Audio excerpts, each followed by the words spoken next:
Praise the lord. యేసయ్య అతి పరిశుద్ధమైన నామములో మీ అందరికి వందనాలు. ఈ దిన లేఖన భాగము మొదటి యోహాను 2వ అధ్యాయము 11వ వచనం చదువుతున్నాను. తన సహోదరుని ద్వేషించువాడు చీకటిలో ఉండి చీకటిలో నడుచుచున్నాడు. చీకటి అతని కన్నులకు గ్రుడ్డితనము కలగజేసను గనుక తానెక్కడికి పోవచ్చున్నాడో అతనికి తెలియదు. సహోదరుని ద్వేషించువాడు, ద్వేషించే గుణం కలిగిన వాడు చీకటిలో ఉన్నవానిగా ఈ లేఖనం సెలవిస్తుంది. చీకటిలో ఉన్నవాడు ఎక్కడికి వెళ్తున్నాడో కూడా అర్థం కాని పరిస్థితి. చీకటిలో ఉండటం పాపములో బ్రతకటం. చీకటిలో ఉండటం, ఈ వచన భాగాన్ని మనము నమ్మడం లేదు అని అర్థం. నీ వాక్యము నా పాదములకు దీపము అంటే వాక్యం పైన ఆధారపడి లేనివాడు, దేవుని వాక్యం కలిగి లేనివాడు వెలుగులో కాకుండా చీకటిలో ఉంటాడు. అందుకే ద్వేషించే గుణం కలిగిన వాడుగా ఉంటాడు. ఈ ద్వేషించే గుణం కలిగిన వాడు ఎటుపోతున్నాడో వాడికే తెలియదు.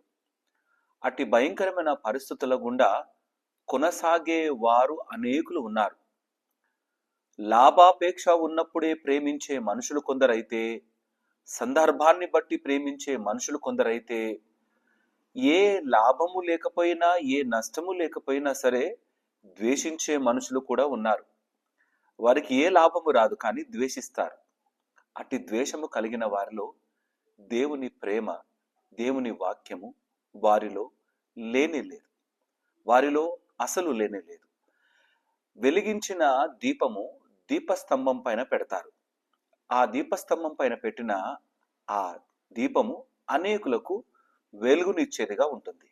అయితే మన జీవితాల్లో పాపపు బ్రతుకు నుండి మనల్ని పరిహరించి, రక్షించి, తన సన్నిధానంలో నిలబెట్టి, మనకు చక్కటి వెలుగుతో నింపబడిన జీవితాన్ని ఇస్తే, ఆ వెలుగులో మనం ముందుకు కొనసాగే వారముగా, ఆ వెలుగులో ఇతరులను నడిపించే వారముగా, దేవుని ప్రేమను చూపించే బ్రతుకుగా మనం నిలబడాలి.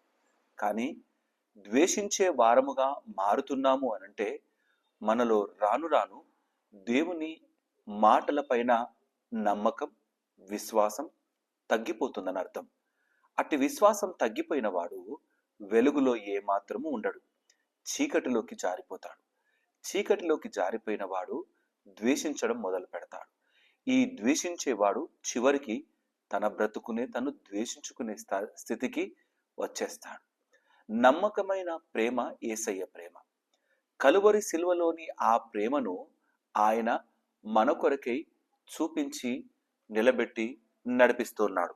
ఈ యొక్క వాక్య భాగాన్ని చదువుతూ ఉన్నప్పుడు నీవు దేవుణ్ణి ఎంతగా ప్రేమిస్తున్నావో, దేవుని వాక్యపు వెలుగులో ఎంతగా ఉన్నావో దాన్ని బట్టే నీవు ఇతరులను ప్రేమిస్తున్నావా, ద్వేషిస్తున్నావా అన్నది ఆధారపడి ఉంటుంది.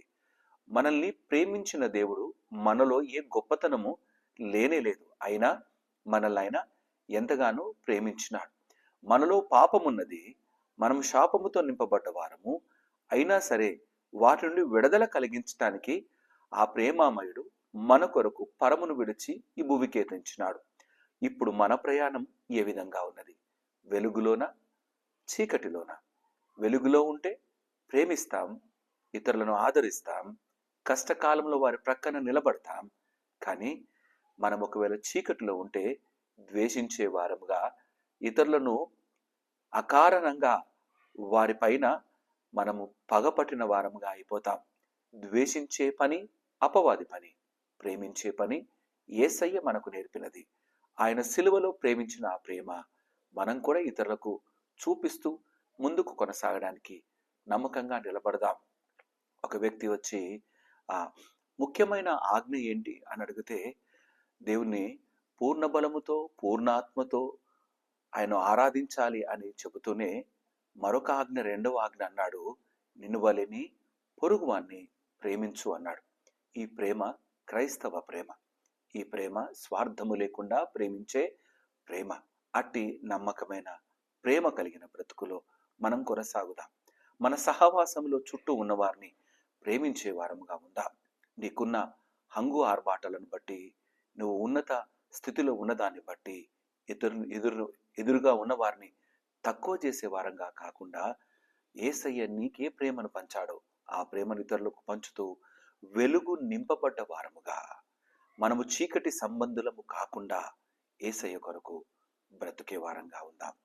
ఈ నమ్మకమైన మాటలు హృదయంలో దాచుకొని నెమరు వేస్తూ ఈ దినాన్ని కొనసాగిద్దాం. దేవుడి మాటలు దీవించి ఆశీర్వదించుడుగాక. తల వంచుదామా? ప్రార్థన చేసుకుందాం. మా ప్రియ యేసయ్య, మీకే స్తుతులు, వందనాలు. నా తండ్రి, మేము ద్వేషించే వారముగా ఉన్నామంటే మేము వెలుగులో లేని వారం. మేము వెలుగులో లేమనంటే నీ వాక్యపు వెలుగు మాలో నింపుకోవడానికి మేము ఇష్టపడట్లేదని అర్థం. లేదా మేము నా తండ్రి నీ నుండి దూరంగా వెళ్ళిపోయామని అర్థం. అయ్యా, అట్టి భ్రష్టమైన బ్రతుకులో ఉండకుండా నిన్ను కలిగి బ్రతికే జీవితాన్ని మాకు అనుగ్రహించండి. నీ యొక్క ప్రేమను కలువరిశులలో పొందుకున్నాం. అట్టి ప్రేమను ఇతరులకు పంచే వారంగా మమ్మల్ని నిలబెట్టండి. మాలో ద్వేషము లేని జీవితాన్ని అనుగ్రహించమని ప్రార్థన చేస్తున్నాం. మా పట్ల అకారణంగా ద్వేషిస్తున్న వారి కొరకే ప్రార్థన చేస్తున్నాం. దీవించి ఆశీర్వదించండి. నా తండ్రి, ప్రేమ కలిగిన హృదయంతో మేము బ్రతుకులాగున ఈ లోకంలో నీ వెలుగును అనేకులకు పంచే బ్రతుకుగా నిలబెట్టి స్థిరపరిచి నడిపించమని ప్రార్థన చేస్తూ ఈ దిన దీవెన ఆశీర్వాదాలతో దీవించమని కృతజ్ఞతలు చెల్లిస్తూ యేసయ్య అతి పరిశుద్ధమైన నామములో అడిగి ప్రార్థించి వేడుకుంటున్నాము నా తండ్రి. ఆమెన్. దేవుడు మీరందరినీ దీవించి ఆశీర్వదించును గాక. ఆమెన్. అందరికీ ప్రైజ్ ది లార్డ్.